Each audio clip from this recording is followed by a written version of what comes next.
Creo que ya está grabando. Y ahora sí. No. Gracias. Ya estamos ahora sin clase. Ya está grabando. Bien. Entonces, iniciamos nuestra... Gracias por recordarme.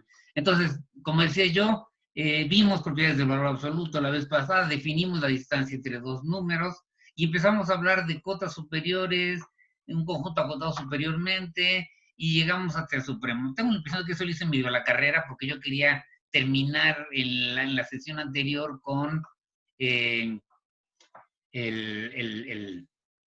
con enunciando el axioma del supremo. Entonces voy a revivir un poquito con cuidado qué significa esto de que un conjunto sea acotado o que tenga una cota superior. Básicamente, déjenme ponerles aquí, tengo la recta numérica, aquí está el 0, y que un conjunto sea acotado superiormente es que por ahí un número, de tal manera que todos los elementos de mi conjunto, piensa que este es mi conjunto, todos estos pedazos de la recta, no tiene que ser un punto, puede ser un punto nada más, puede ser un conjunto así, no tiene que ser nada más intervalos, puede ser hasta sucesiones, que vamos a ver con cuidado, pero el chiste es que para que yo pueda decir que tengo una cota superior, que una tiene que estar a la derecha de todos los elementos de A. Pensemos que es todo esto, ¿no? Está formado por todos los puntos que están aquí, ¿no? Esto de acá es A. Son los puntos que están acá, este punto, estos puntos que están acá y todos los puntos de estos que están acá. Bien, si yo puedo encontrar un número M con la cualidad de que esté a la derecha de todos los elementos del conjunto A, entonces ese conjunto tendrá, entonces M será una cota superior de mi conjunto. Sí está más o menos claro, en términos rigurosos, pues aquí está escrito, dice para toda A, si según que para toda A es menor o igual que el número M, que es lo que quiere decir que esté a la izquierda de la M, o que la M esté a la derecha de todo punto de A, entonces, ¿cómo se llama? M es una cota superior. Y bueno, luego vamos a decir que un conjunto es acotado superiormente, acotado superiormente, si tiene una cota superior. Bien, muy importante, por la manera en que vamos a trabajar, por la manera en que vamos a trabajar, muy importante es, ¿cómo se llama? Saber manejar las negaciones de los enunciados que tenemos. ¿Por qué? Porque muchas veces preferimos ver las cuestiones, o vamos a manejar la contrapositiva, ya se los mencioné la vez pasada, y eso es trabajar con la negación, ¿no? Recuerden, la contrapositiva, otro hecho aquí que va a ser muy común que usemos aquí, es si P implica Q. Si yo tengo esta condición, la contrapositiva, o sea, el mismo dicho negativo, es si no ocurre Q, entonces no puede ocurrir P. La idea de esto, y recuerden, si yo tengo que se cumple la condición P, necesariamente se va a cumplir la condición Q. Eso es lo que significa. Esto que está acá. Siempre que ocurra la condición P, podemos afirmar que también ocurre Q. Entonces, si no ocurre Q, no puede pasar P, porque si pasa P, entonces ocurre Q, y eso no puede ocurrir al mismo tiempo, que se cumplan no Q y no P. Bueno, esa es la esperanza que tenemos, que en efecto las matemáticas sean consistentes, entonces no pueden ocurrir al mismo tiempo un enunciado y su negación, no pueden ser las dos verdaderas. Bien, entonces, vamos a seguir, ¿no? Ahora sí. Y entonces lo primero que quiero es algo que tenemos que tener muy presente. ¿Qué quiere decir que un conjunto no tenga, que un número no sea una cota superior de A? Pues eso quiere decir básicamente que podemos encontrar un elemento de A.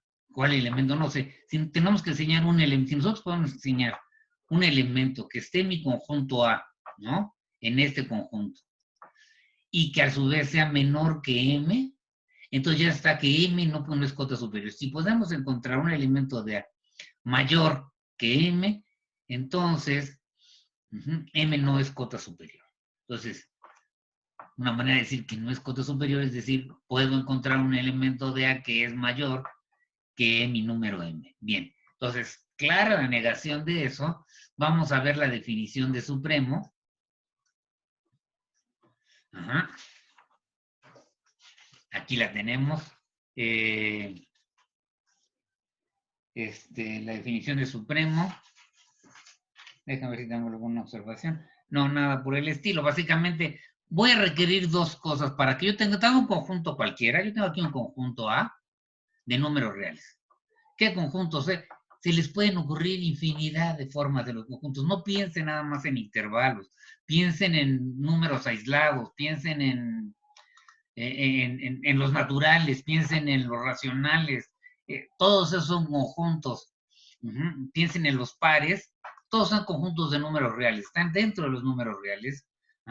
Los números de la forma un medio, un tercio, un cuarto, un quinto, un sexto, un octavo, etcétera. Todos esos forman un conjunto también de números reales. Bien, piensen en eso, es lo que estoy pensando por un conjunto de números reales. Bien, entonces tenemos un conjunto con números reales. Entonces voy a decir que un número S es el supremo de mi conjunto A, ¿sí? O si quieren, voy a decir que mi conjunto tiene supremo, si puedo encontrar un número S que tenga dos condiciones, muy importantes las dos condiciones. Una, S es cota superior, o sea, esta condición, ¿no? Es mayor o igual que cualquier elemento de A, le gana cualquier elemento de A, o dicho como lo pongo aquí, todo elemento de A es menor o igual que S. Entonces, la primera condición para que un número sea el supremo de un conjunto es que sea una cota superior del conjunto. Y tiene que haber además otra condición, y esa es la de que toda cota superior del conjunto A sea mayor o igual que M, o sea, que S, perdón. Eso sí, S debe de ser menor o igual que cualquier otra cota. Esto lo que me está diciendo es que nuestra idea original de lo que queríamos decir de supremo es la cota superior es la menor de todas las cotas superiores del conjunto A. Si yo puedo encontrar un número real que sea una cota superior de A y que sea la menor de todas las cotas superiores de A, entonces yo voy a llamar a ese número el supremo de A y lo voy a denotar así. Bien, y aquí viene el famoso axioma del supremo, ahora sí. Bueno, antes, creo, déjame ver si lo pongo antes. Sí, antes. Tres maneras de hablar del supremo de un conjunto, antes de enunciar el axioma del supremo. Tenemos tres maneras de ver que un número S es el supremo de un conjunto. La primera formulación es la definición, son dos condiciones, nuevamente, S es cota superior, y esa es la menor de las cotas superiores, ¿no? Esa es la menor de las cotas superiores. ¿Sí? Entonces,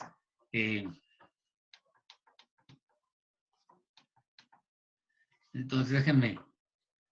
Bueno, sí se ve claro, perdón, es que se quedó en mi estimado. Entonces, uno, S debe de ser cota superior. Entonces, para que un número S sea el supremo de un conjunto A, requiero, uno, que sea cota superior del conjunto, y dos, que cualquier otra cota superior sea mayor o igual que mi número S. O sea, que S sea la menor de todas las cotas superiores. Bien, esa es la definición que dimos. Otra manera es la contrapositiva de esto. Aquí lo que estamos diciendo, M cota superior de A implica que M es mayor o igual que S, o si quieren que S es menor o igual que M. Entonces, este es mi P, este es mi Q, este de aquí es P, este sería la P, esto sería la Q, y la contrapositiva, entonces sería no Q, que es no Q, S menor o igual que M, significaría, ¿cómo se llama? La negación de eso. Sería M menor que S. Entonces yo voy a tener que M menor que S debe de implicar la negación de que M sea cota superior. ¿Qué quiere decir que M? ¿Cómo se niega el que sea una cota superior? Básicamente diciendo que se puede encontrar un elemento en A con la propiedad tal que el elemento es más grande que la M, ¿no? Es la negación de que es cota superior, según lo que acabamos de ver hace un minutito. Entonces, y eso es lo que dice este segundo enunciado, es la contrapositiva de esto que está acá. Por supuesto, primera condición, indispensable condición para poder hablar del supremo, es que sea cota superior de A. Y una vez que se tiene eso, luego uno debe demostrar que siempre que tenga un número menor que ese, si queremos demostrar que ese es el supremo, se puede demostrar que cualquier número menor que ese, para cualquier número menor que ese, puedo encontrar un elemento de mi conjunto A que es más grande que la M dada, ¿no? Y esta es la segunda versión, que no es otra cosa más que la contrapositiva, ¿cómo se llama? La contrapositiva de lo que estábamos, de lo que dice la primera formulación, que es la definición de supremo. Esta de aquí, ay Dios, de repente uno hace cosas raras aquí. Entonces, decía yo, esta segunda formulación, esta de aquí, la segunda formulación, esta que está acá, es muy usada. En muchos problemas es mucho más fácil para determinar que algo es el supremo de un conjunto, que una cantidad es el supremo de un conjunto, es usar esta definición, la contrapositiva, es mostrar que cualquier elemento menor que ese no es cota superior. Se puede enseñar esto, ¿no? Bueno, la tercera formulación es una ligera variante muy útil, de la segunda formulación. O sea, ¿qué es lo que estamos diciendo aquí básicamente? Me está diciendo que si yo agarro a esta, una cantidad positiva, dada una cantidad positiva, por favor, ¿se acuerdan cuando vimos los axiomas? No lean épsilon, es una cantidad positiva. Usualmente la costumbre es llamarle esa cantidad épsilon, como cuando nosotros usamos nuestros axiomas le llamábamos U y B, o A y B a nuestras cantidades reales. Pero en realidad puede estar expresado de otra manera, puede verse como 2 o -8, no, -8 no, o sea, o un octavo, en fin. Es un épsilon, aquí piensen en una cantidad positiva. De la misma manera que nosotros en los axiomas pensamos que U y B eran cantidades reales, aquí epsilon es una cantidad real, pero mayor que 0. Bien, entonces, ¿qué ocurre? Si a ese le quitan, le restan una cosa positiva, se hace más chico que ese, básicamente, ¿no? Y entonces, como es más chico que ese, de acuerdo con esta condición, con la versión 2, pues no debe de ser una cota superior. Y es básicamente lo que está diciendo este resultado. Tal vez convenga aquí, nada más para ir entrando en calor, ver que en efecto esta propiedad es equivalente al supremo, ¿no? Entonces voy a mostrar que son equivalentes. Entonces vamos a mostrar que, voy a mostrar lo siguiente, si ese es el supremo de A, entonces voy a mostrar que para todo epsilon positiva, entonces si ese es el supremo de A, entonces ya sabemos, uno, ese es cota superior, por lo tanto ya se cumplió esta condición, ¿no? Cota superior de A, ¿no? Pues ya tenemos esto. Uno, ¿no? Uno más ya dije. Y dos, yo sé, voy a usar la contrapositiva, entonces como S menos epsilon es menor que S, porque, ¿cómo se llama? Epsilon es una cantidad positiva, entonces puede ver que esto de aquí es menor que S. Entonces, como ese es el supremo, por la contrapositiva debe existir un elemento A, epsilon, en A, tal que S menos epsilon sea menor que la A epsilon. Eso sí está claro, entonces, esa es la parte, ¿cómo se llama? Eso demostraría que si yo tengo que se cumple, que el axioma del supremo, ¿no? O sea, se cumple la segunda formulación, que es equivalente a la primera formulación, por ser la contrapositiva, entonces, si se cumple esto, se cumple también la tercera formulación. Bien. Ahora, para ver que son equivalentes, también tengo que ver al revés, ¿no? Entonces, ahora lo que voy a hacer es tratar de ver que si yo tengo que S es cota superior de A y para cada número, cantidad positiva que yo dé, existe, se puede encontrar un elemento A epsilon en el conjunto A tal que S menos épsilon es menor que A épsilon. Voy a demostrar que en este caso, entonces, S es el supremo. Lo que voy a hacer es lo siguiente. Entonces, lo que voy a hacer es otra vez usar la contrapositiva y supongamos, pues, que S no es el supremo, ¿no? Déjame llamarle ese tilde, ¿no? Si, vamos a pensar que ese tilde es una cosa superior y que ese tilde cumple esta condición. Entonces, lo que quiero ver por demostrar que ese tilde es el supremo de A, ¿no? Entonces, supongamos que ese tilde no es el supremo de A. Entonces, como tenemos que esta es cota superior de A, entonces, por la definición de supremo, ese debe de ser el supremo, ese vamos a llamar ese supremo, ese tilde debe de ser mayor o igual. De hecho, como no son iguales, voy a tener en este caso que ese es menor que ese tilde. Y si este es el caso, entonces ese tilde menos ese es mayor que 0.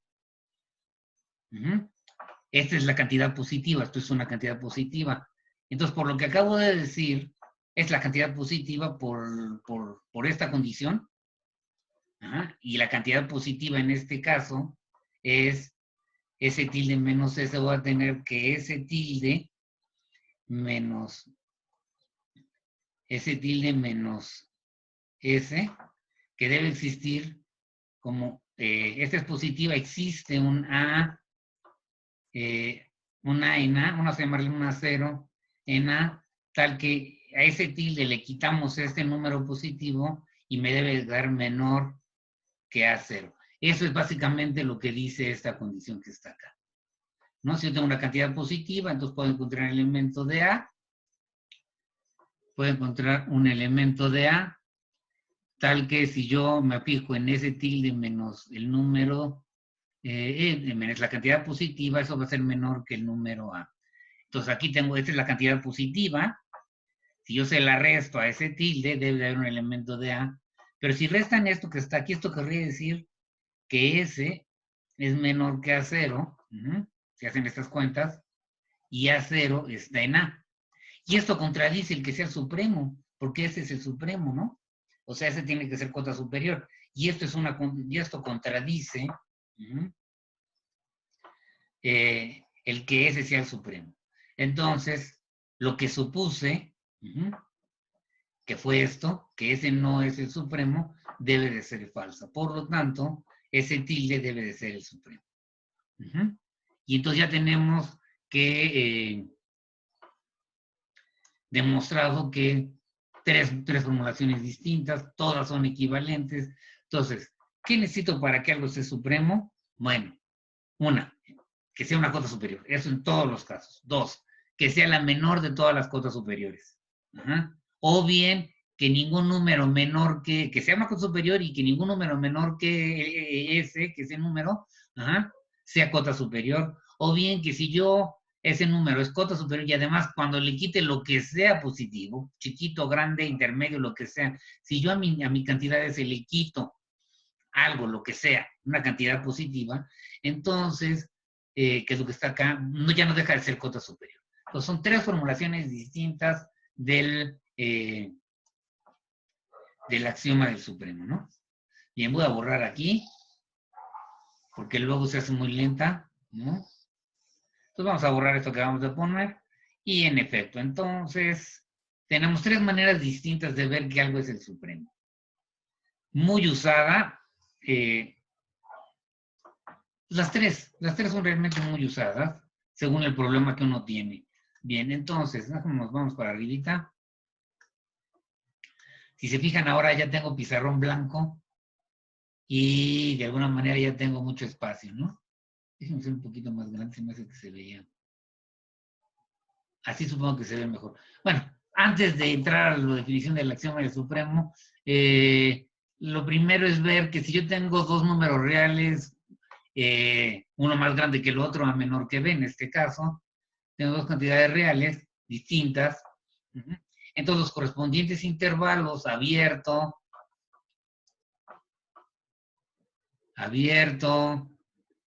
semicerrado por la, semicerrado por la izquierda, cerrado por la derecha, ¿cómo se llama? Todos los conjuntos tienen supremo y el supremo de cualquiera de ellos es B, el extremo B.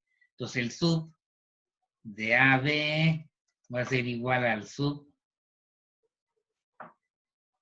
de AB, que va a ser igual a el sub de AB, y ese sub va a ser igual que el sub de AB, y todos estos van a ser iguales al extremo derecho de B. Porque básicamente, intuitivamente, ustedes agarran un intervalo. Entonces vamos a pensar en podemos pensar en este. Aquí está A, y vamos a pensar en el último, ¿no? Y aquí está B. Ok. ¿Por qué naturalmente B tendría que ser el supremo? 1. B es cota superior. B es menor o igual que cualquier elemento del conjunto. Anoten. Para que algo sea cota superior, M, déjenme ponerla aquí entre paréntesis. M es cota superior de A. Si A es menor o igual que M para toda A en A, ¿no? Y aquí está el menor o igual. No necesito que esté estrictamente menor. O sea, ni que esté fuera del conjunto para que sea cota superior. Simplemente tiene que ser mayor o igual que todos los elementos del conjunto. En este caso B cumple esa condición. ¿Sí? Es mayor o igual que todos los elementos del intervalo abierto A, cerrado B. Entonces,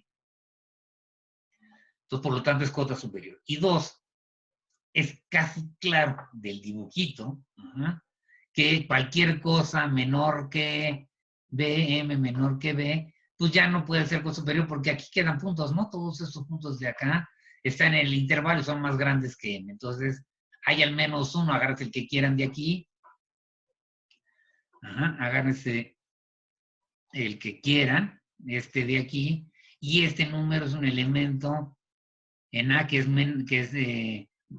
mayor que M. ¿Sí está claro? Entonces, la idea intuitiva. La demostración. En la demostración, para exhibir ese elemento, puesto que en realidad no tenemos, aún todavía no tenemos así como que todo está lleno y que no hay nada entre M y, o sea, hasta ahorita nada nos dice que puedo encontrar un número M y un número B, de tal manera que entre ellos dos no haya nada. ¿Sí? Puede ser eso. No hay nada que nos diga que esto no va a pasar. De hecho, ahorita lo que voy a hacer es que siempre tiene que haber uno. De hecho, es algo que sí vimos la vez pasada, ¿no? Y es el punto medio. Entonces, aquí la clave va a ser el punto medio. Entonces, primera observación, para poder demostrar, lo que quiero demostrar es esto, ¿no? Que el supremo de cualquiera de los intervalos que están aquí es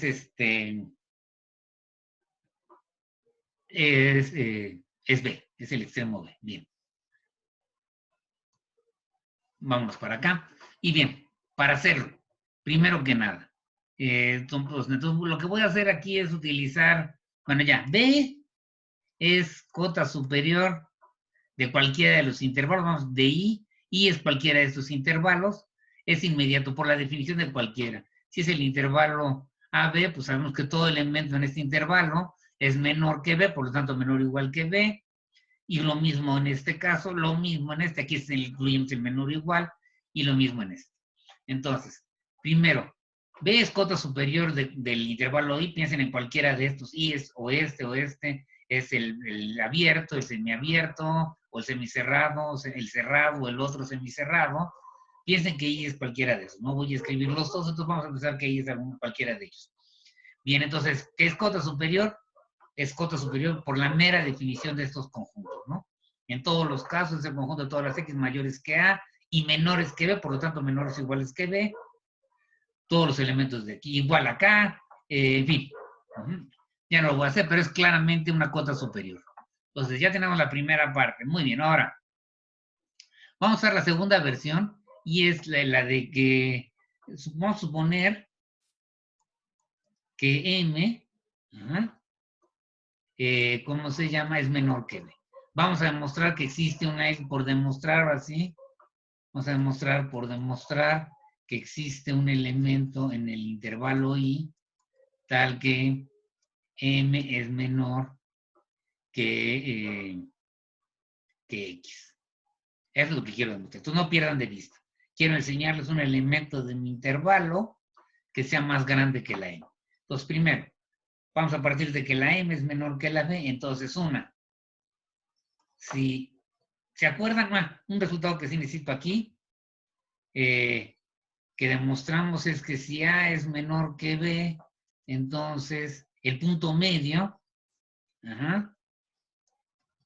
es estrictamente menor que está entre A y B, ¿no? Exactamente se cumple esta desigualdad. Estos son los resultados que vimos previamente cuando empezamos a hablar de los números y vimos relaciones de orden. Vimos que teníamos esta propiedad y les dije que esta nos va a ser muy útil. Bueno, entonces, esto de aquí me lleva por fuerza a saber que A más B sobre 2 es un elemento del intervalo I. Porque si es mayor que A, es mayor o igual que A, y por lo tanto, y es menor que B, es menor o igual que B, y por lo tanto, siempre está en cualquiera de estos intervalos, va a estar este. Entonces, vamos a tener, ¿cómo se llama? Que punto medio de B. Entonces, si M es mayor, bueno, sí, ahora, bien. Recordamos esto, sabemos, ¿no?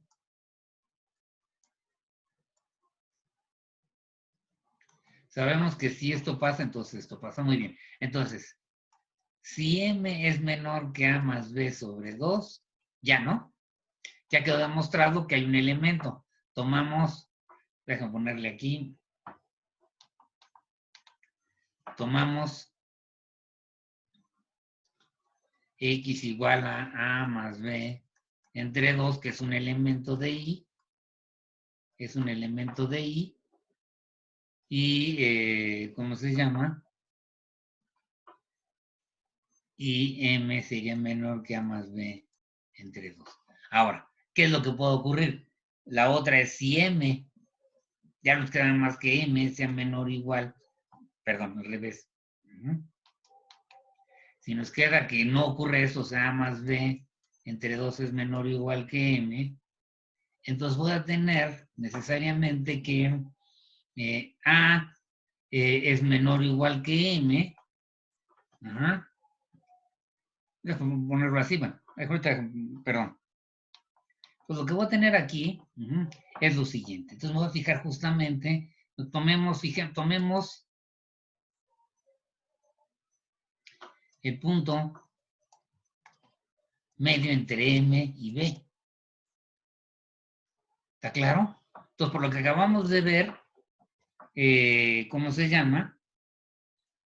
M sería menor que el punto medio de entre M y B y sería menor que B. Bien. Noten que como A de esta condición, como A es menor que A más B entre 2, y a sus veces menor o igual que M, eso voy a poner las encimadas, perdón, esto es menor o igual que M,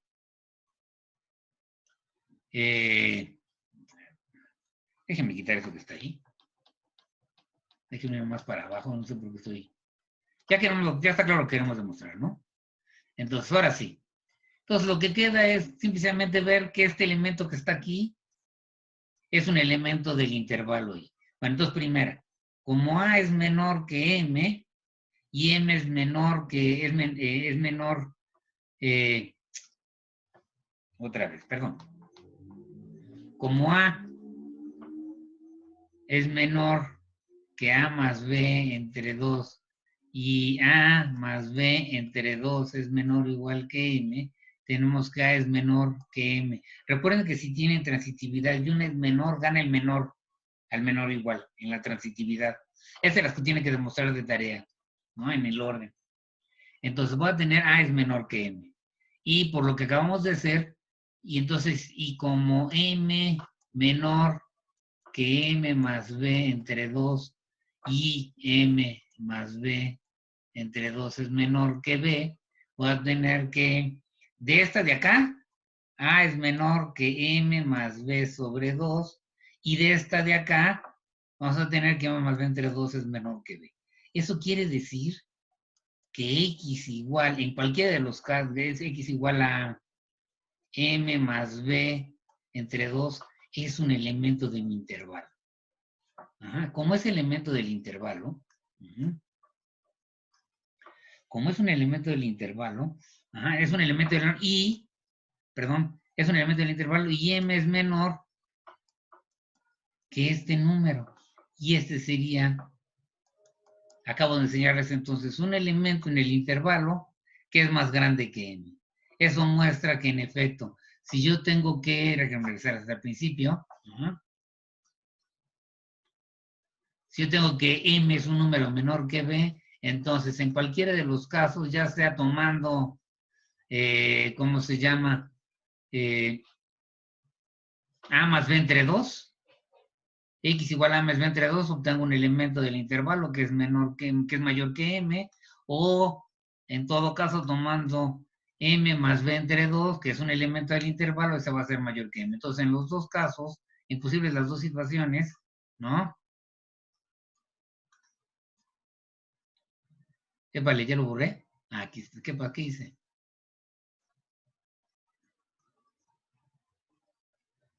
Déjeme borrar esto, bueno, ahorita regreso. Entonces, en cualquiera de los dos casos, quedamos en que si m es menor que b,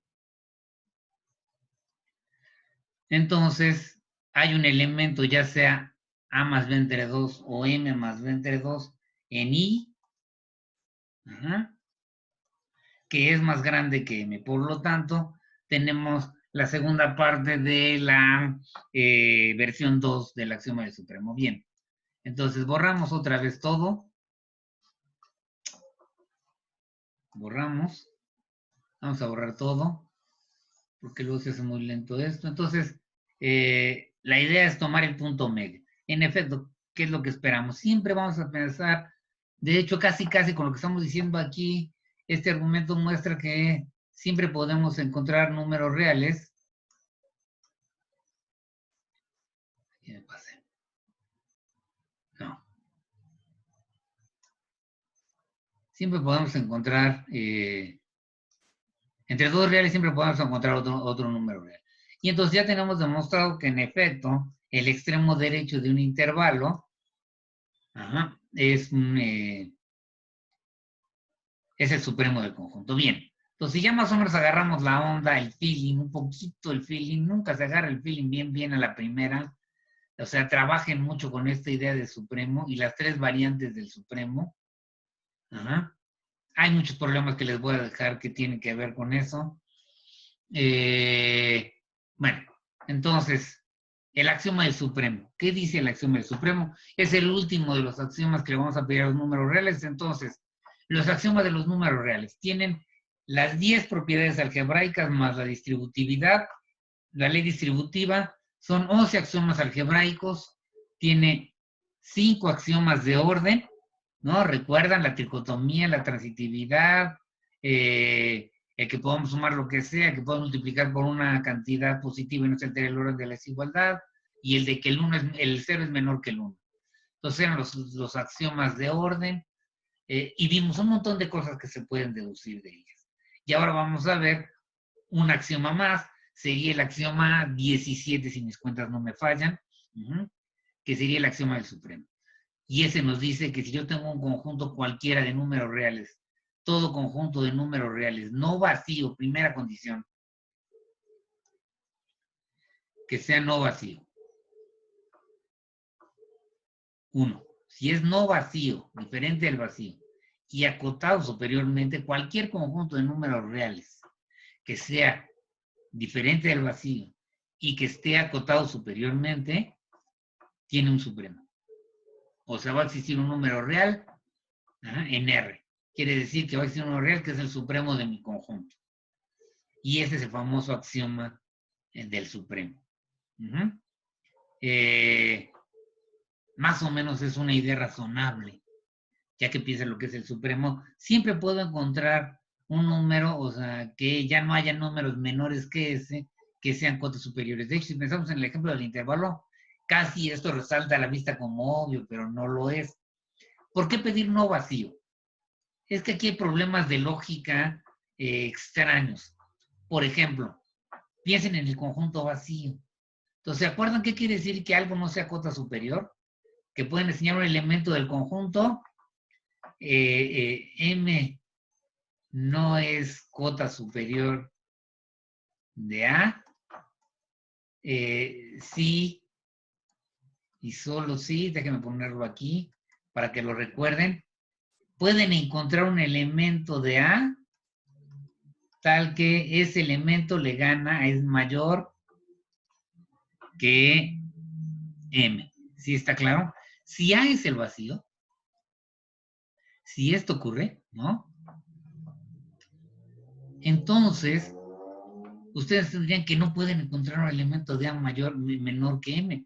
A no tiene elementos, el vacío no tiene elementos. Entonces, me dan cualquier número real que se les dé la gana y ustedes no pueden cumplir esta propiedad. Entonces, si esto no se cumple, entonces M debe ser cota superior. Si yo no puedo enseñarles un elemento de mi conjunto que sea mayor que el número M, entonces, ¿cómo se llama? M debe de ser cota superior. O quieren decir, no es cota superior, no, es la doble negación. O sea, quiere decir que sí es cota superior del vacío. Entonces, todo número real sería cota superior de acuerdo a este argumento. ¿Cómo se llama? Entonces ahí no habría no existiría la menor de las cotas superiores. Todos los números son cota superior. Entonces yo me puedo ir construyendo números del el -3, el -4, el -5, el -6, etcétera, etcétera, cada vez menores, y todos esos siempre tendrían uno menor que ese. Entonces no podríamos encontrar la menor de las cotas superiores. Ese es un caso medio ambiguo. Lo mismo, también si es el vacío, también M debe de ser, o sea, hay mucha ambigüedad. Cuando uno trabaja el cero hay argumentos muy extraños. Entonces, por eso uno tiene que analizar la situación y pedir que el conjunto A sea no vacío. Bien. Entonces, muy importante distinguir esa condición. Entonces, dos cosas que es muy importante. ¿Quieren usar el axioma del supremo? Para ver que un conjunto tiene supremo, quieren usar este axioma, van a necesitar dos cosas. Uno, verificar que su conjunto es no vacío. Y dos, que el conjunto está acotado superiormente, que al menos tiene una cota superior. Entonces van a tener que enseñarme, fíjense, ¿eso qué significa? Esto significa que tienen que enseñarme esto, de aquí tienen que enseñarme un elemento de A, primero. Y luego tienen que enseñarme un número que sea mayor o igual que todos los elementos de A. Entonces, básicamente tienen un ejercicio de existencia, mostrar que hay un elemento en el conjunto, y dos, mostrar que hay una cota superior. Y una vez que pueden enseñarme un elemento del conjunto y una cota superior, entonces ya puedo usar el axioma del supremo.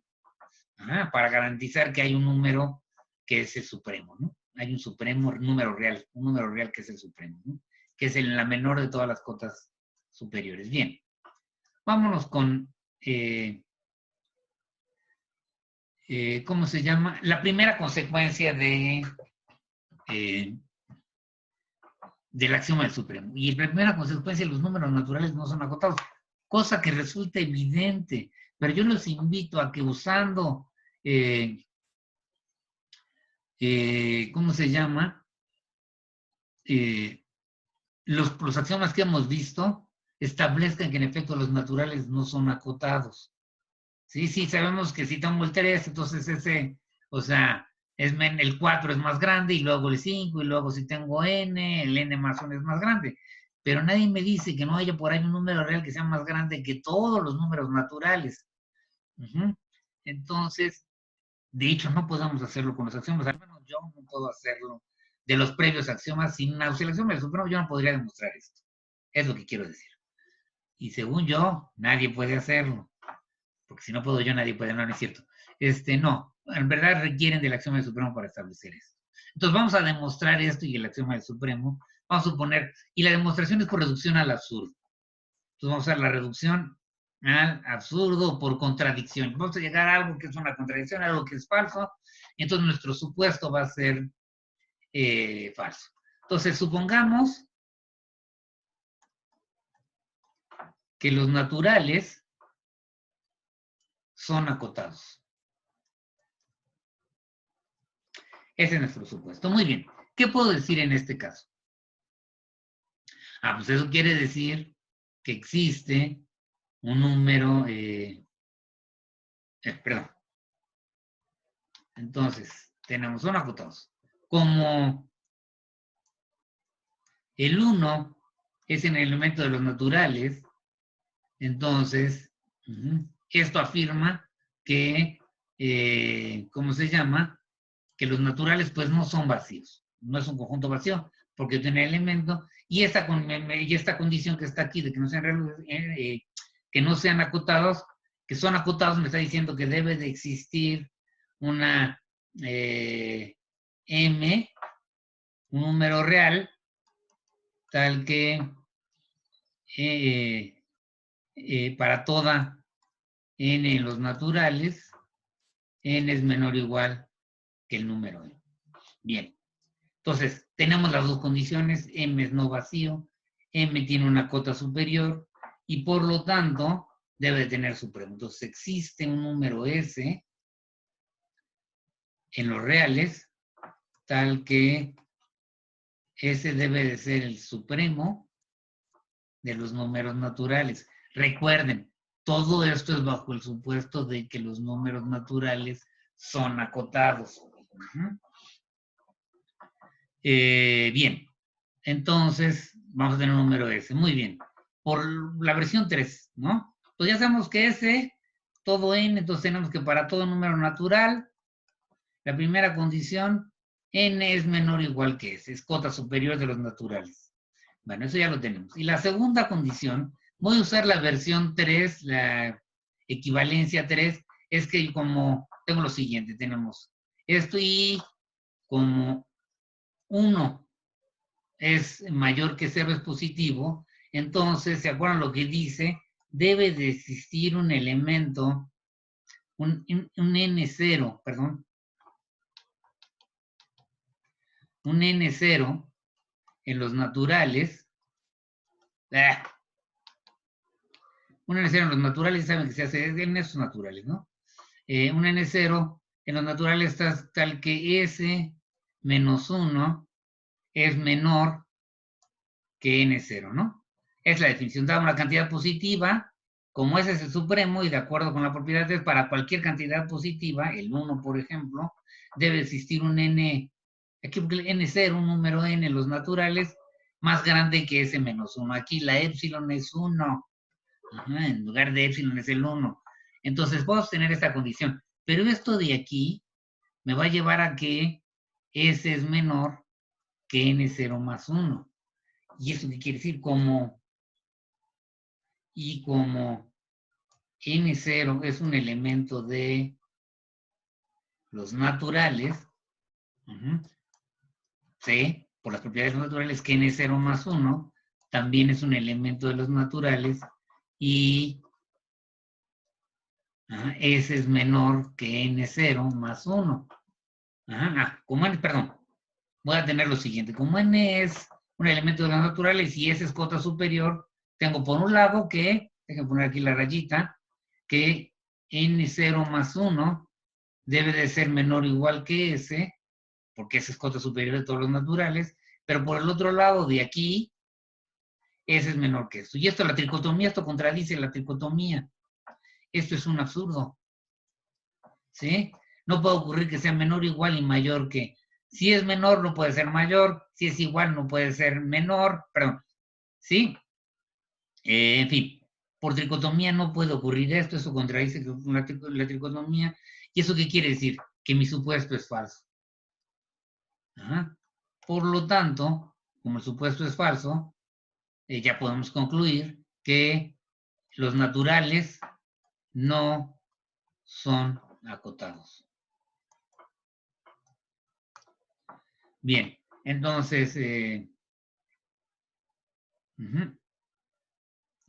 No son acotados. Me faltó poner aquí, aquí está, ¿no? Entonces, en efecto, eso demuestra el teorema. Bien, entonces vamos borrando aquí. Creo que es más rápido así.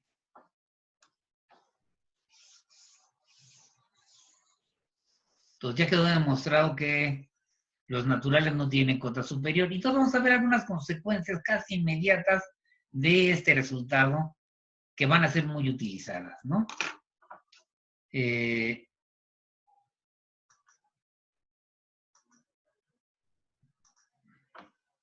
Bien, vamos a seguir adelante. Ay, Dios, apenas voy aquí. Vale, Dios.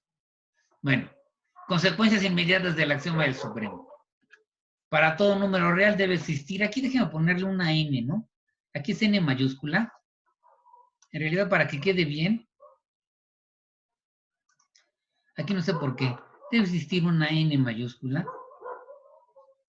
Y de hecho n sub x, tal que n sub x es mayor que x.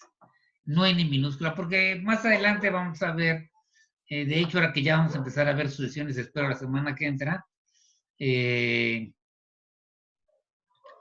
vamos a ver que es muy importante tener un punto, un n sub x tal que n sub x es mayor que aquí, puse n minúscula, disculpen ustedes, son de esas cosas que uno está pensando más en la idea que en lo que escribe, ¿no? Bien, y lo mismo acá abajo. Bien, entonces lo que me está diciendo es esto, y es la formulación de que todo número real x se puede encontrar al menos un número natural n tal que es tocar. Esto es consecuencia, este teorema que está aquí, este enunciado que está aquí, que se puede encontrar un número nx natural que es mayor o igual que x, no es más que, esto quiere decir, ¿se acuerdan qué significó la denegación de un conjunto no es acotado? Si para todo x, para todo número real, se puede encontrar superiormente, aquí es superiormente, ¿no? Se puede encontrar para todo número real x, en los reales se puede encontrar un elemento de mi conjunto, que, déjame, se puede encontrar un elemento del conjunto tal que sea más grande. Existe, perdón, aquí, otra vez, ay Dios, perdón. Existe una n de x, en este caso en los naturales, ¿cómo se llama tal que esa es más grande que la x, ¿no? Es justamente la afirmación que está aquí, ¿no? Esto es, es que ya vi que es. Esto es x, esto es nx, es más grande que x. Entonces, siempre hay un natural más grande que cualquier número real. Un número real, ustedes pueden encontrar al menos un natural. Ustedes pueden encontrar al menos un natural que sea más grande que su número real, ¿no? Y esa es una consecuencia inmediata. Simplemente decir qué significa que los naturales no sean acotados, básicamente, es lo que está diciendo el corolario 2. ¿Por qué se llama corolario 2? Bueno, no sé por qué. Es el primer corolario. Bueno, perdón. Entonces sigo. Vámonos con otra consecuencia inmediata de esto. Esto es muy interesante. Es la propiedad arquimediana.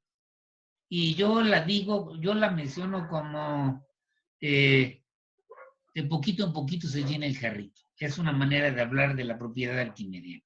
¿Qué es lo que dice? Fíjense, agárrense una cantidad cualquiera positiva. ¿Sí? Entonces piensen en lo siguiente, es empezar aquí la recta 0. Y tenemos aquí x, es una cantidad positiva. Pensamos que x está muy cerquita, aquí está x, está muy cerquita del 0. Y entonces por acá tienen a un número cualquiera y. Lo que afirma ese resultado, otra vez existe una n mayúscula tal que n mayúscula por x es mayor que y. Ajá. Esta n va a depender de quién sea x y y, ¿no? Bueno. Pero bueno, entonces, perdón por ese detalle. Bueno, entonces, imagínense esto. ¿Qué es lo que estamos diciendo cuando decimos esto? Si ustedes van sumando este cachito, le suman el mismo cachito y lo vuelven a sumar y le siguen sumando, este sería, fíjense que de aquí hasta acá sería 2x, hasta acá sería 3x, este sería 4x. Si me sigo, el que sigue sería 5x. Entonces, si le sigo voy sumando y vamos a llegar, no sé, 1000, 1.000.000, bla, bla, bla, hasta que lleguemos a que de repente, a la hora de sumar, ya rebasamos al número y. Ya sea que coincide y el que sigue ya es, pero el chiste es que va a llegar un número n, el 1.000.000 más 1, el 1.235.427, no sé, pero después de agarrar y sumar x, el número de veces adecuados, en otras palabras, a la hora de multiplicar x por el número natural adecuado, vamos a ganarle a este. Todo lo que estamos haciendo, no importa cómo sea el cachito, si yo voy poniendo después el cachito y luego pongo otra vez el mismo cachito lo voy poniendo uno después del otro, va a llegar un momento en el que rebase el número y. Ya es lo que me refiero con de poquito en poquito se llena el jarrito. Si está claro, no se llena el jarrito, quería decir de poquito en poquito. Va a llegar un momento en el que hasta se cae del jarrito el contenido, ¿no? Bien, entonces, ¿cómo se demuestra esto? Déjame borrar esto otra vez. Entonces, ¿cómo se demuestra esta condición de aquí?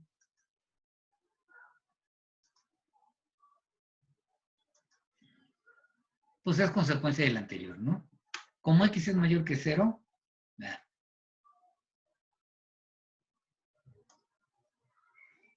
como x es positivo, no es diferente de 0, entonces y entre x es un número real, ¿no? Y por lo que acabamos de ver, por el corolario anterior,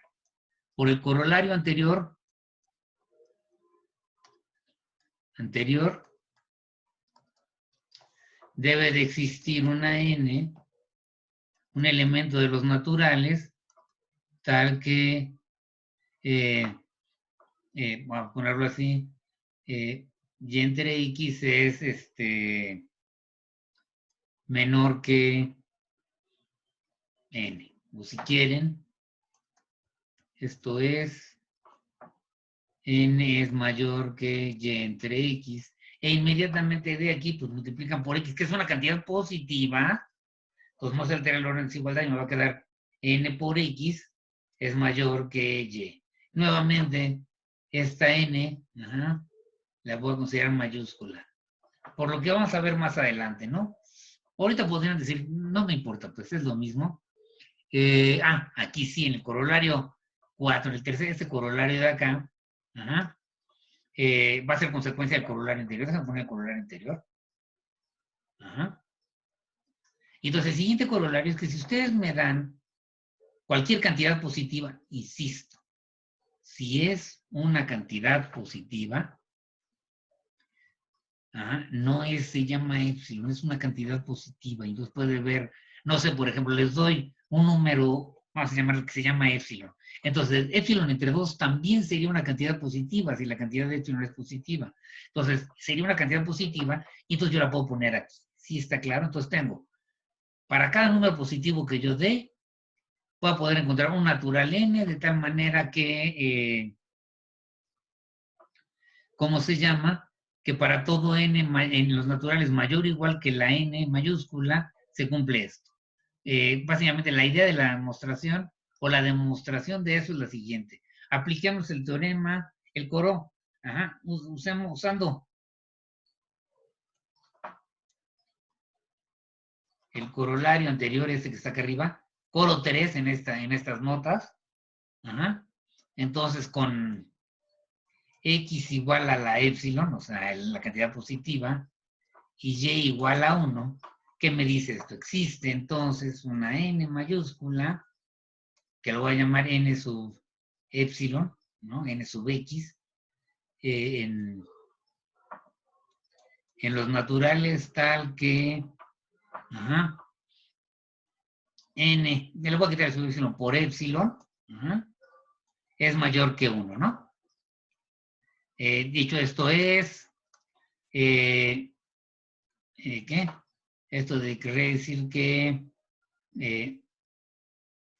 1 es menor que n por épsilon, ¿ok? Y bueno, entonces de aquí tengo lo siguiente. Entonces, déjenme ponerle acá. Mejor me bajo acá. Déjenme subir un poquito. Ya quedó claro. Aquí usamos el corolario, ¿no? Existe un natural, la x es épsilon, es una cantidad positiva, es mayor que 1, ¿no?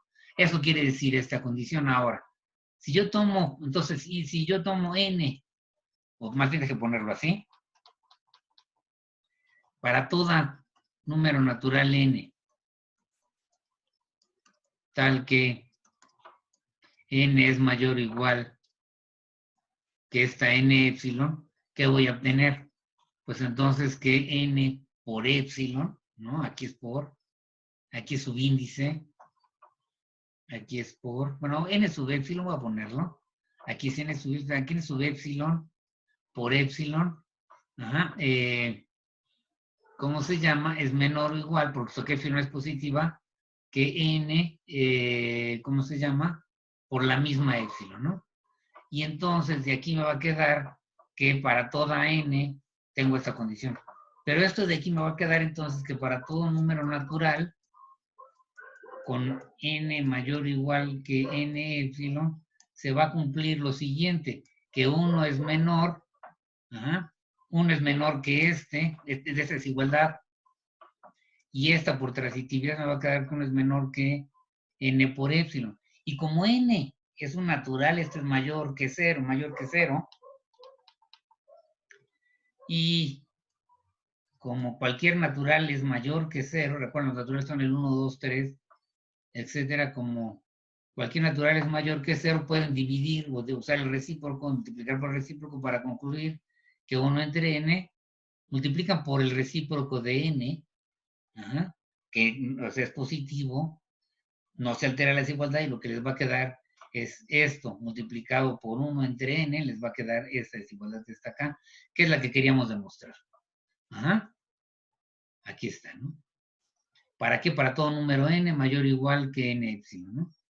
Y es lo que acabamos de hacerles ver. Bien, entonces, es una propiedad muy útil. Vamos a usarla ahorita, en poco tiempo. Vamos a ver cómo se utiliza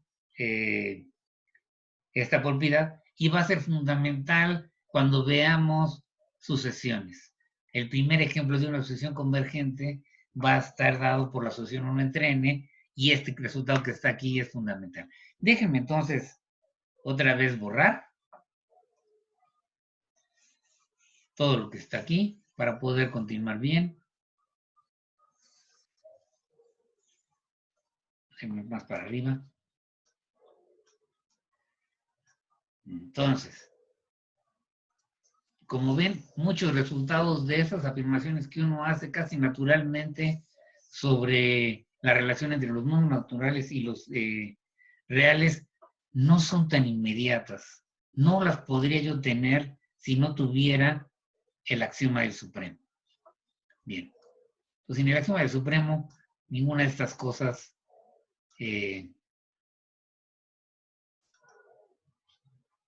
sería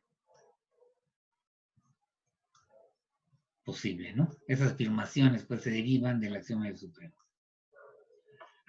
Otra consecuencia, y este se vuelve un teorema, y este es un resultado que me dice que cualquier número real, ¿sí?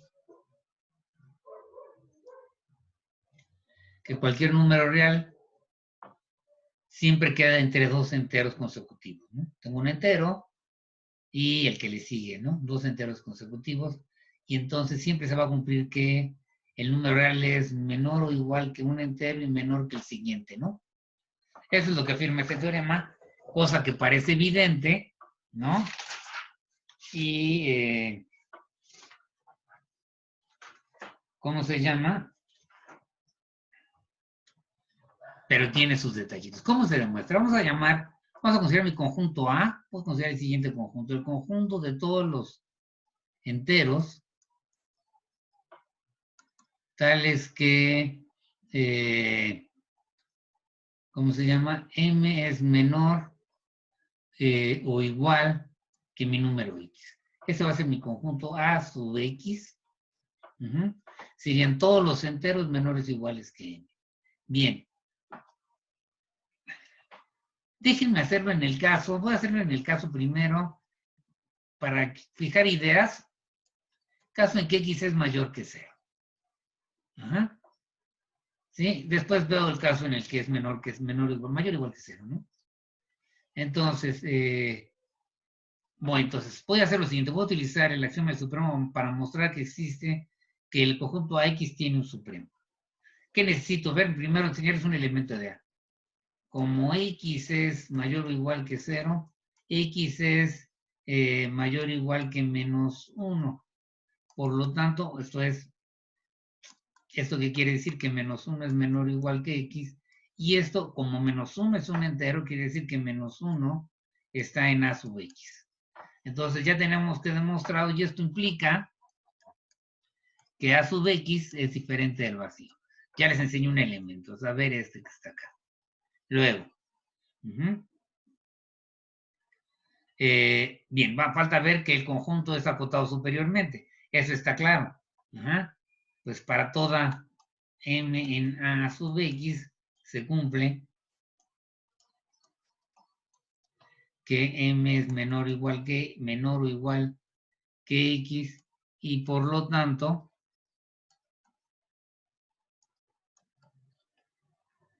X es cota superior de mi conjunto AX. Entonces ya tengo las dos condiciones que se requieren para poder usar el axioma del supremo. Que sea diferente del vacío y que esté acotado, X cota superior, y por ende A sub X es acotado superiormente, ¿no? Entonces ya tengo las dos condiciones. El conjunto es diferente del vacío y acotado superiormente. Bien. Por lo tanto, tiene supremo. Entonces, vamos a ver qué significa que tenga supremo. Voy a borrar aquí. Hasta aquí le puedo dejar, ¿verdad? Sí, entonces voy a borrar. Vale. Así se borra mejor, ¿no? Bien. Ahora me hago más grande.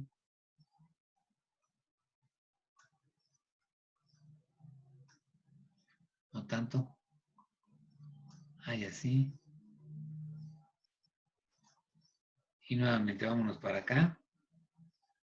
Entonces, ya sabemos que el conjunto, agarramos el conjunto A sub X igual al conjunto de números enteros, tales que M es menor o igual que X, y este conjunto tiene supremo, ¿no? Vamos a llamar S al supremo de mi conjunto AX. Muy bien. Como es el supremo, es cota superior, quiere decir que para toda M en AX, M es menor o igual que M es menor o igual que S, y la otra condición, usamos la tercera versión, y nos diría que entonces S menos 1 debe existir, perdón. ¿Qué dice la tercera versión?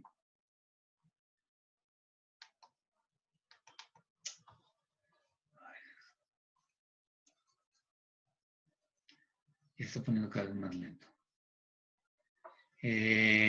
Regreso. Entonces, según lo que decíamos, M es menor o igual que S, y la otra condición es que nos afirma, que nos asegura entonces la tercera versión, que si yo agarro cualquier cantidad positiva, como tengo que el número es una cantidad positiva, entonces debo de existir un elemento, vamos a ponerle M en A sub X, tal que le gana a S menos la cantidad positiva, S menos la epsilon, si lo quieren decir así, ¿no?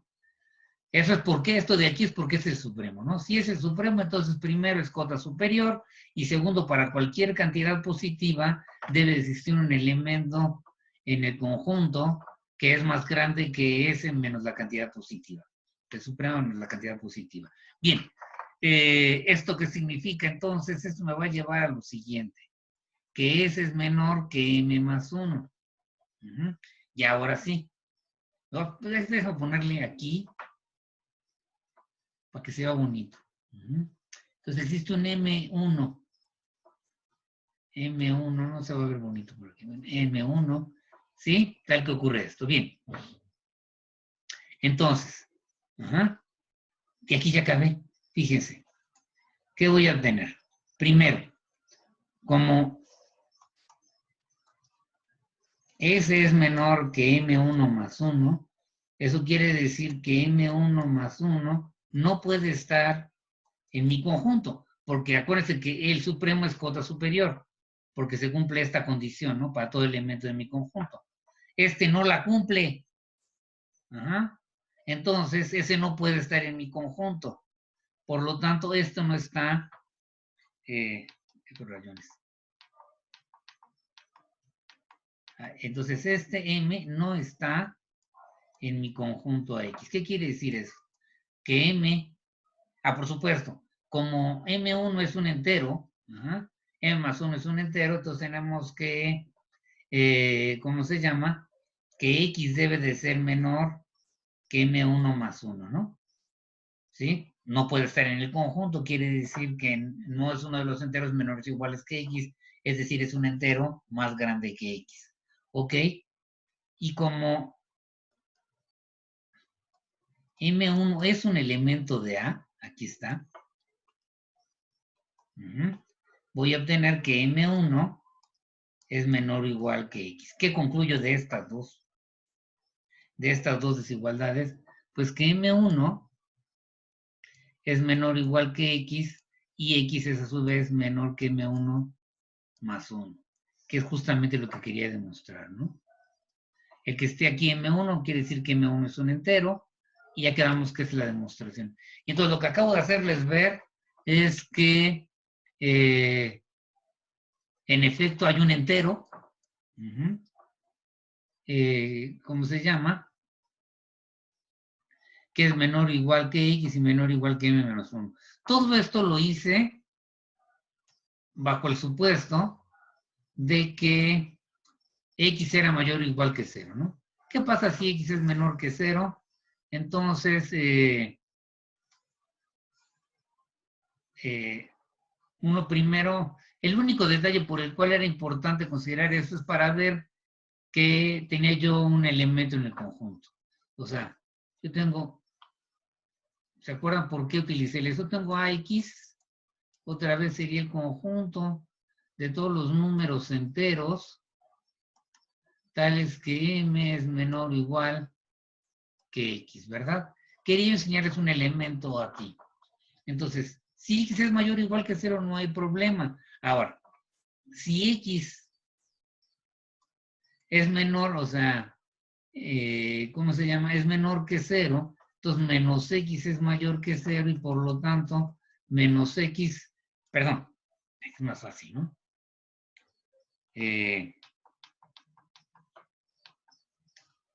Perdón bien esto, o sea, si X es menor que 0, entonces X, perdón, sí, a ver, voy, ya sé, es que me sacó de donde esto. Entonces, si X es menor que 0, menos X, ¿cómo se llama? Por lo que vimos, sabemos que es un número real, esto es menor o igual que, a ver, ¿qué quiero ver? Perdón. Entonces, ¿qué pasa si X es negativo? Bueno, entonces quiero yo enseñarles un elemento de acá. Entonces, ya. ¿Qué pasa si X es menor que 0? Entonces me fijo en menos X. Yo sé que existe un elemento, un natural, tal es que este es menor o igual ese es menor que, y por lo tanto menor o igual que n para algún natural n, ¿no? Por lo tanto, menos n es menor que x. Esto es menos n es menor o igual que x, y eso quería decir que menos n, que es un entero, primero este es un entero. Si n es un natural, n, para algún n en n, se tiene esto. Entonces, primero, menos n es un entero, y menos n es menor o igual que x, por lo tanto, menos n es un elemento de ax, y eso quiere decir que ax es diferente del vacío. ¿Sí? Es la única razón por la cual separé los casos. Digamos que no quería meterme en este argumento de primero ver que si x era negativo, entonces me fijo en menos x y uso el primer axioma, ¿no? La primera consecuencia de... Ajá, del corolario. Pero es que aquí me están apareciendo cosas muy raras, no sé si ustedes las vean.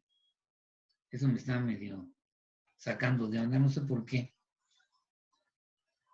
A ver, borrar esto. Déjenme quitarlo todo. Entonces, lo que acabo de establecer es que cualquier entero, cualquier número real está entre... Ay.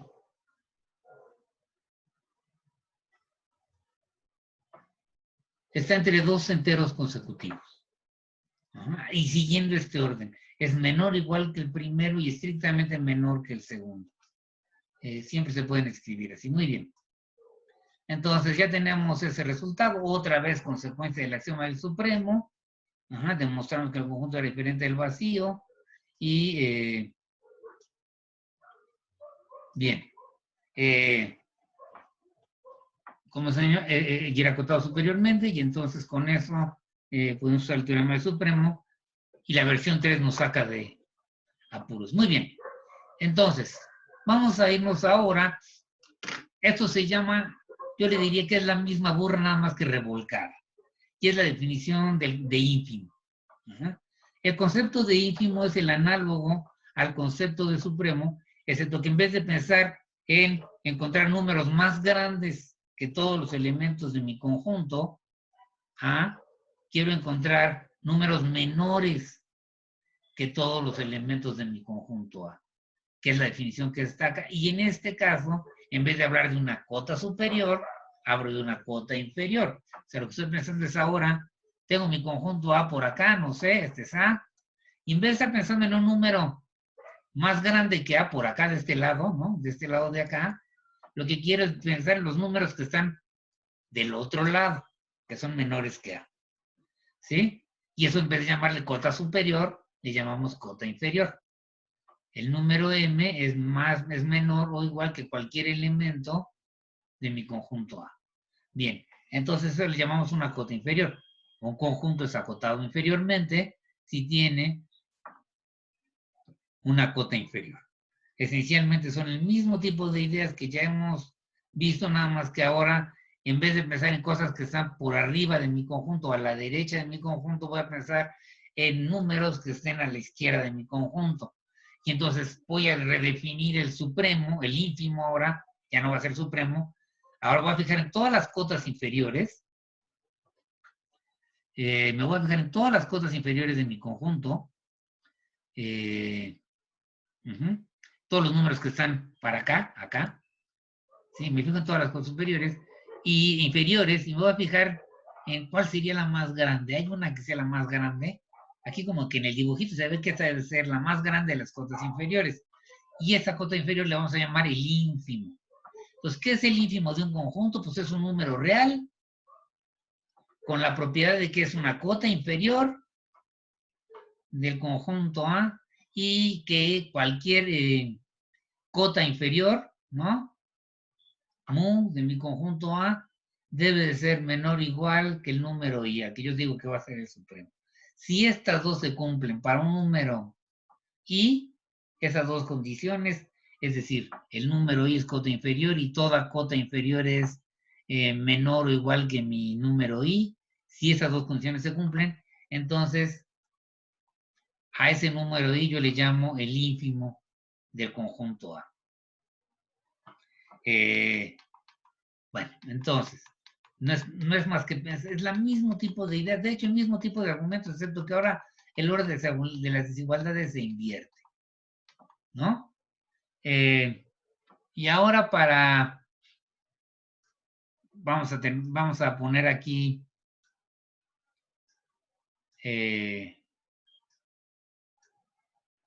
un resultado que justamente muestra que trabajar con el ínfimo y trabajar con el supremo son la misma burra, nada más que revolcada, ¿no? Básicamente la idea es la siguiente.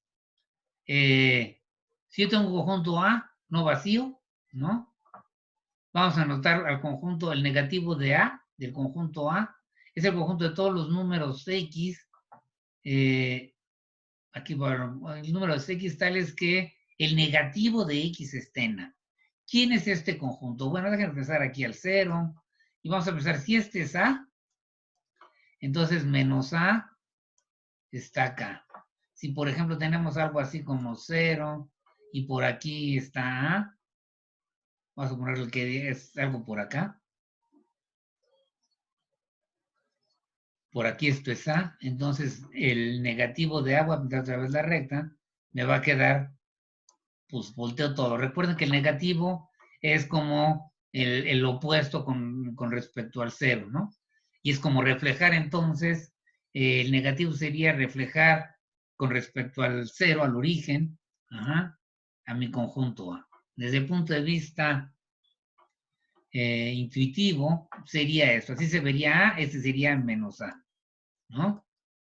¿Sí está claro? Bueno, noten que si yo tengo una cota inferior, entonces menos esa cota inferior les queda de este lado, ¿no? Y va a ser una cota superior del conjunto menos A. Y entonces ya regresamos a cotas superiores y ya acabamos. Bien, entonces, vamos a ver que en efecto eso ocurre, ¿no?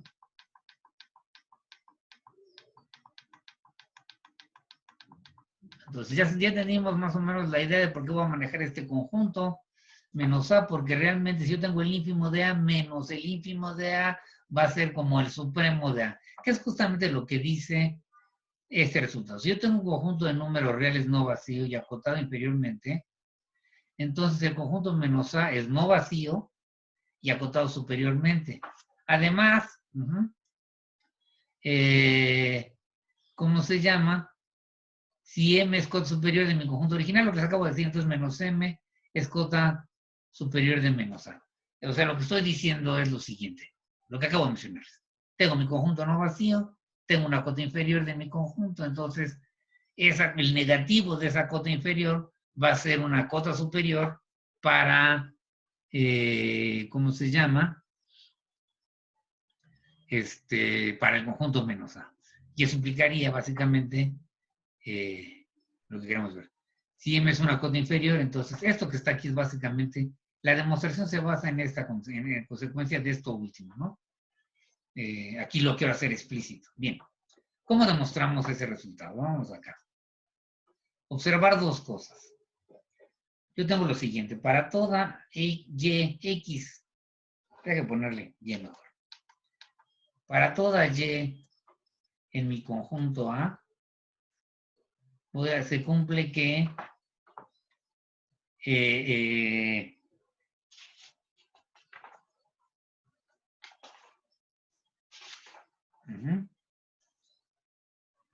¿cómo se llama? Para todo y en el conjunto A podemos afirmar que existe una X en el conjunto del negativo de A, tal que X es igual a menos Y.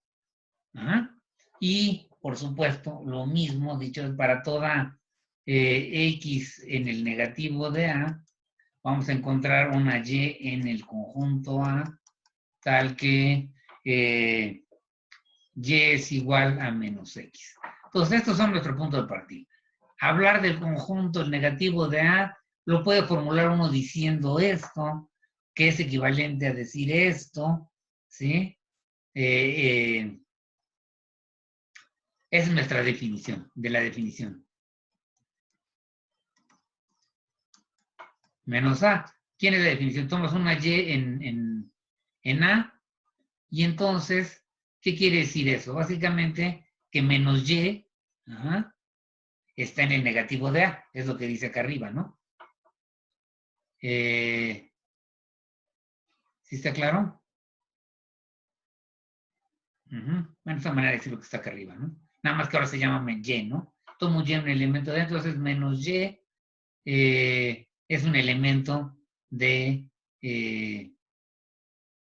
perdón, si quieren tomo una, entonces fíjense lo que tengo una llena, entonces yo tengo que agárrense X igual a menos Y, entonces vamos a ver que X está acá, pues es básicamente, ¿cómo se llama? Pues usar esto que está acá, ¿no? Si un elemento está en menos A, ¿cómo son los elementos de menos? A ver, perdón. ¿Cómo son los elementos de menos A? Déjenme ponerlo acá, porque luego no sé. Tiene que ser números reales de tal manera que su negativo esté en A.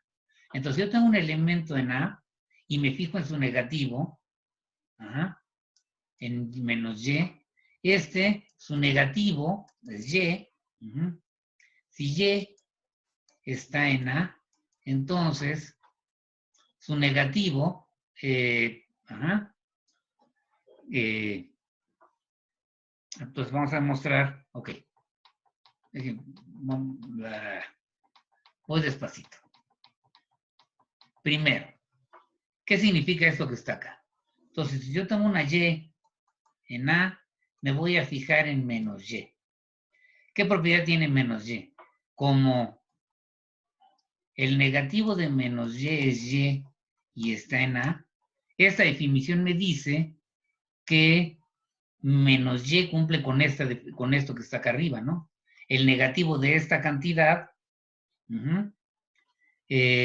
¿cómo se llama? Debe de estar en menos A. Esto quiere decir que menos Y debe de estar en menos A. Y este yo le llamo X, entonces llamemos X a menos Y. Y entonces ya está. X está en menos A, ¿no? X está en menos A y X, ¿no? Es igual a Y. Y eso sería esta condición que estamos poniendo acá. Muy bien. De modo similar, uno puede decir exactamente lo que estamos diciendo que si yo tomo una X cualquiera en mi conjunto, una X cualquiera en mi conjunto menos A, esa la puedo ver como el negativo, ¿no? O su negativo más bien va a ser un elemento de A. Se puede ver que su negativo va a ser un elemento de A. Muy bien. ¿Por qué hago esto? Porque siempre se confunden. ¿Sí está claro esto? Bien, entonces ahora vamos a demostrar que si algo es cota inferior de A, entonces es cota superior de menos A. Entonces, tomemos aquí sea M cota inferior de A. Entonces, ¿qué quiere decir esto? Que M es menor o igual que Y para toda Y en A. ¿Sí está claro? Bien. Entonces, ¿qué voy a tener? Para toda X, como para toda X en menos A, sabemos que existe Y en A, tal que X es igual a menos Y, ¿no? ¿Qué voy a obtener? Bueno, pues entonces, como M es menor o igual que Y, porque Y está en A, entonces menos Y va a ser menor o igual que menos M. Pero menos M, pero menos Y es justamente X. Por lo tanto, X va a ser menor o igual que menos M. ¿Qué estoy demostrando? Que para cualquier X en menos A, se cumple que X es menor o igual que menos M. Esto, por lo tanto, es lo que significa es que menos M es cota superior del conjunto menos A. De modo similar, de modo análogo, se puede mostrar que si M, ¿cómo se llama? La versión equivalente, ¿no?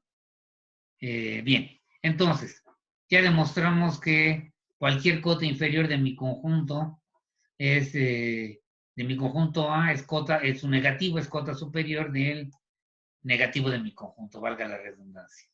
Bien, entonces, lo que acabo de hacer es demostrar eso. Y ya que tenemos eso, pues entonces, el siguiente resultado va a mostrar que el ínfimo de A, el siguiente teorema nos dice que es igual al negativo del supremo de menos A. Recuerden, hay un intercambio. Ajá. Según lo que acabo de hacer ver, ¿cómo se llama? Según lo que acabo de hacer ver, cualquier cota inferior de A se convierte en una cota, su negativo se convierte en una cota superior de menos A. La otra observación es que el negativo del negativo de mi conjunto A va a ser A. Mi conjunto y el negativo del conjunto negativo de A pues regresan a A, ¿no? Esto es un hecho que no es difícil de ver. Ajá. Y entonces puedo aplicar el mismo resultado que está acá a este que está aquí y concluir que también se vale aquí el resultado, ¿no? Bueno, observemos ese detalle. Ok, bueno, entonces, ¿qué más quería decirles? Déjenme buscar. Ah, ok. Déjenme borrar esto, yo no entiendo esto. Es que aquí me parece de repente en cosas raras. Bien, entonces voy a demostrar esto que está acá. La manera de hacerlo va a ser utilizando el axioma del supremo. Entonces voy a agarrarme el ínfimo y la definición de ínfimo, ¿no? Entonces vamos a llamar C ahí el ínfimo de A. Entonces, por lo que acabamos de ver, menos I es cota superior del negativo de A. Entonces ya tenemos esta condición, fíjense, ¿no? Es cota superior menos I, es cota inferior de A, ¿no?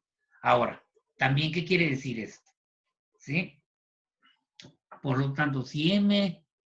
Muy bien, ahora voy a mostrar, lo que voy a hacer es demostrar que...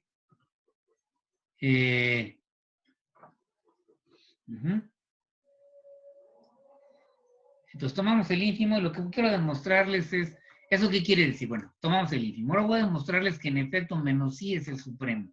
Bien, entonces, ¿qué quiere decir esto?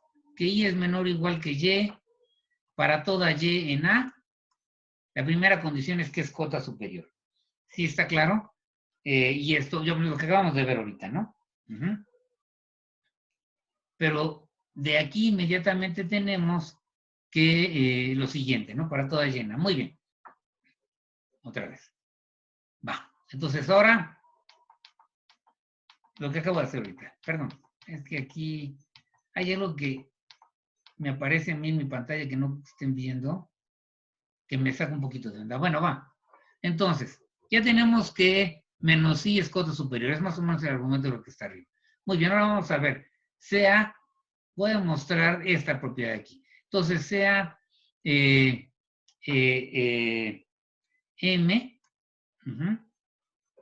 una cota inferior de A.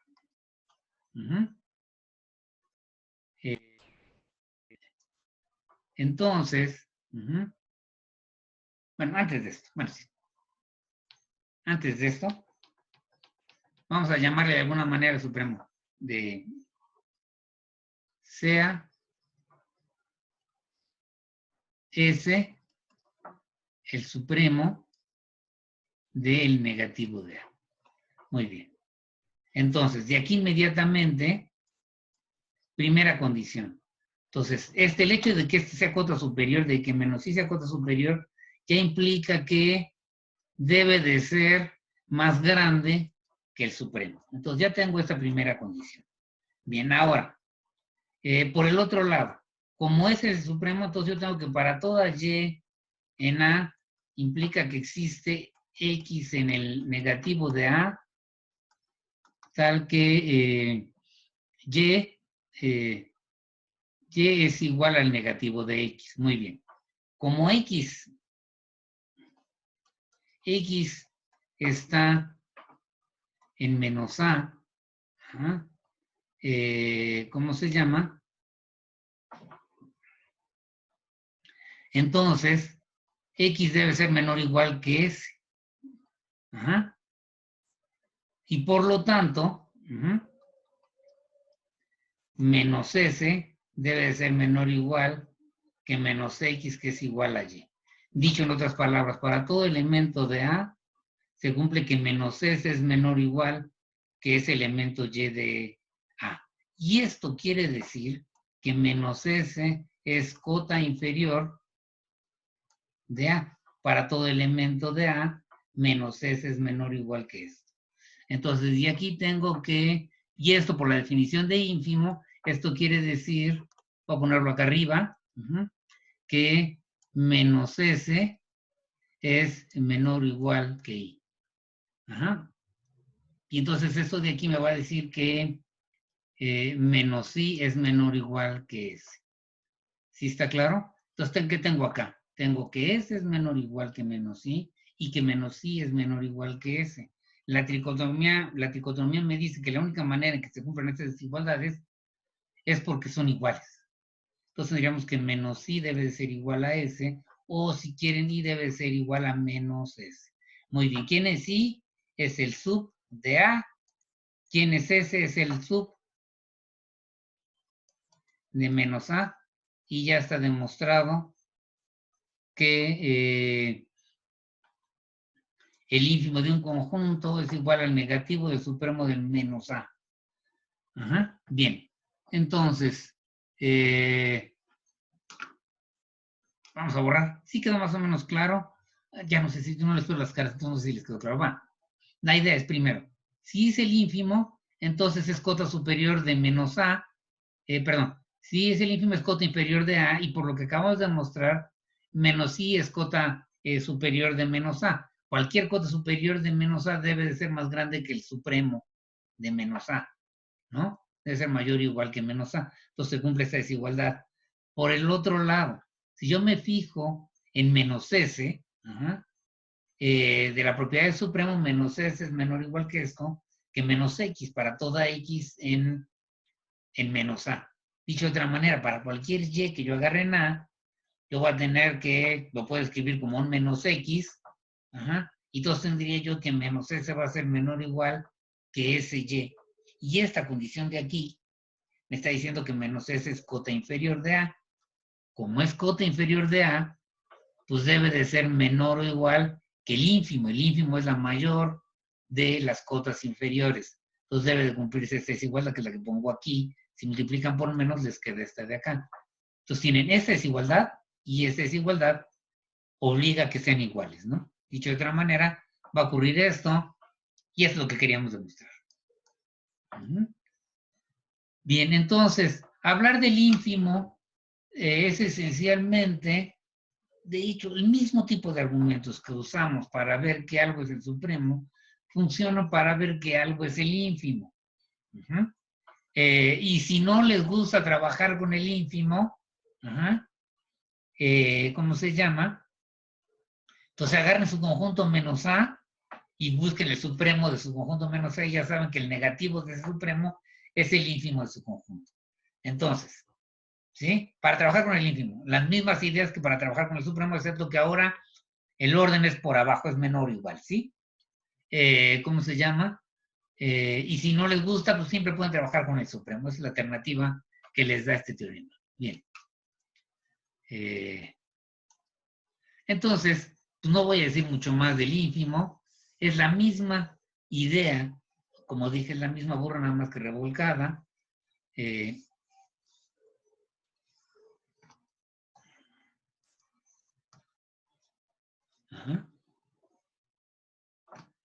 Bien. Entonces, por supuesto.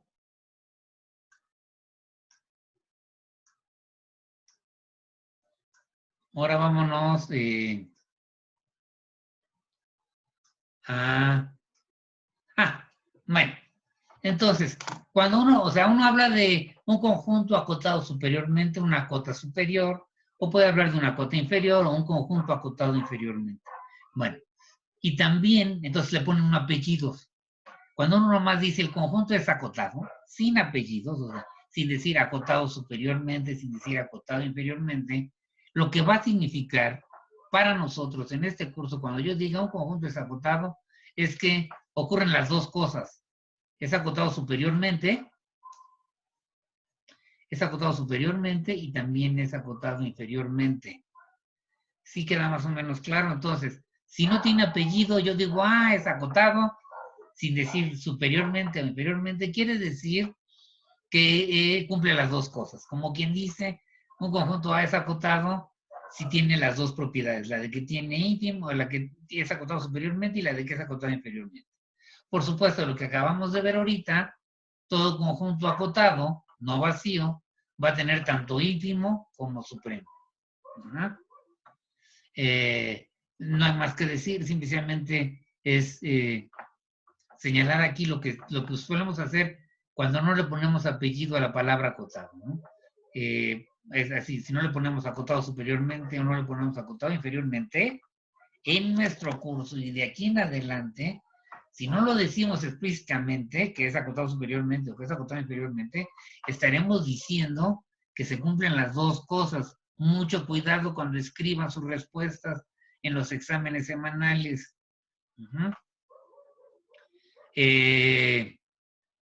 Sí, no vayan a decir, como el conjunto acotado tiene supremo.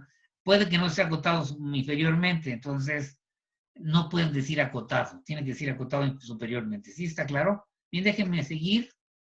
Vámonos con el siguiente hecho. Muy bien. Para no perdernos, en lo que sigue, mi objetivo, porque voy a meter una serie de cosas ahí en medio, pero mi objetivo es mostrar 3 hechos básicos acerca de los números reales. Una es que entre cualesquiera dos números reales hay un racional. Es una de esas famosas propiedades que tienen los números reales y los racionales dentro de los números reales, que más adelante llamaremos densidad. Los racionales van a ser un conjunto denso en los números reales. Este argumento, entonces lo que estoy diciendo básicamente, no me importa cuáles dos números reales me des, distintos, por supuesto, ¿no? Sí, si los números no son distintos, pues no hay nada entre ellos, ¿no? Entonces, si yo tengo dos números reales distintos, entre ellos debe de haber un número racional. Ese primer resultado. Después voy a demostrar que si yo agarro cualquier número natural, entonces, para cualquier número positivo, yo puedo hablar de la raíz enésima. O sea, si yo tengo A mayor que 0, es lo que me está diciendo es si A es mayor que 0, entonces hay un número al que yo puedo llamar que está en R, ¿no?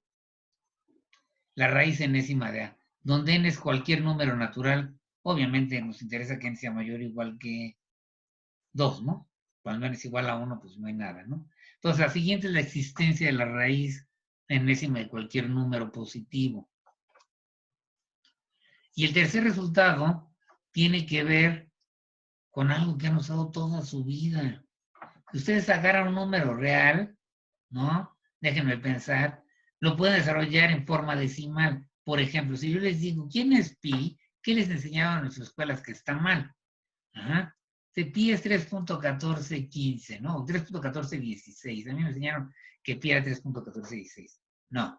Dicen que pi es aproximadamente 3.1416.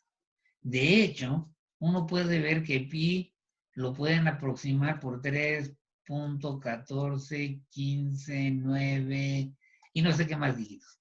Y aquí ponen un desarrollo decimal con un cierto número de dígitos. Y, ¿cómo se llama? Y uno dice, bueno, pi se puede ver, no dice exactamente, no dice un igual, sino que se puede aproximar por un desarrollo decimal de esta forma. O cuando escribe uno, por ejemplo, 7 cuartos. Dice, 7 cuartos, pues se va a hacer como 1.75, si no me fallan las cuentas, ¿no? Sí, 1.75. ¿De dónde salió esto? ¿Qué significa esto? ¿De dónde salió el sistema decimal? Y eso es lo que vamos a tratar de ver en el tercer punto. Bueno, entonces, yo ya quería acabar esto.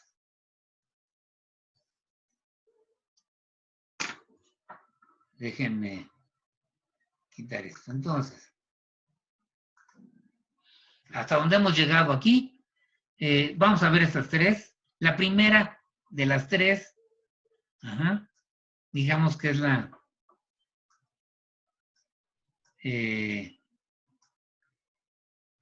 más tranquila. Y es que entre dos números reales cualesquiera, distintos, o sea, uno tiene que ser menor que el otro por dicotomía, debe de haber un número racional.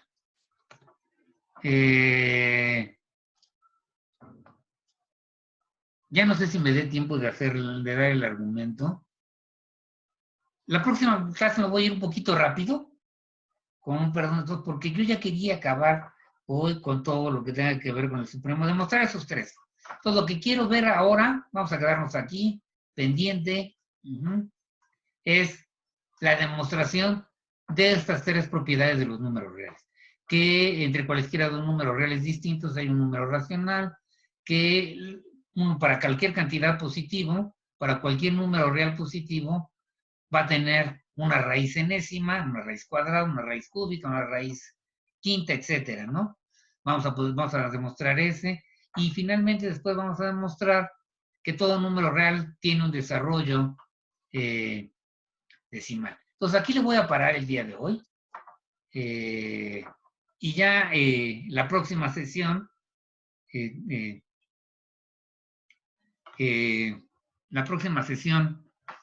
pues vamos a demostrar esto, ni modo. Bueno, entonces vamos a parar esto. Déjenme irme acá. Bueno, no vamos a dejarlo así, pero...